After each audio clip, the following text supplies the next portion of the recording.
मला वाटतं की पर्सनॅलिटी डिसऑर्डर म्हणजे क्रेझी असणं किंवा बदलता न येणं, पण खरं म्हणजे मेंदूच्या पाठमुळे होणारे आजार आहेत जे थेरपीने मॅनेज करता येतात.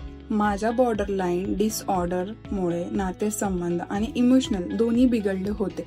एका थेरपी ग्रुपमधल्या फ्रेंडनी जी स्वतः NPD मधून रिकवर झाली होती, तिने मला सायकोटेक्स सुचवलं. मी सायकोलॉजिस्ट राधिका मुंद्रा यांच्यासोबत ऑनलाईन थेरपी सुरू केली. पहिल्याच सेशनमध्ये कळलं की क्रॉनिक नाही, DBT तंत्रामुळे बदल शक्य आहे. आता मी माझ्या इमोशनल रेग्युलेट करते आणि बिल्ड करते, रिलेशन्स बिल्ड करते आणि स्वतःला समजते. सायकोटेक्स थेरपी सहज झाली आणि रिअलिटी स्वीकारायला शिकवले.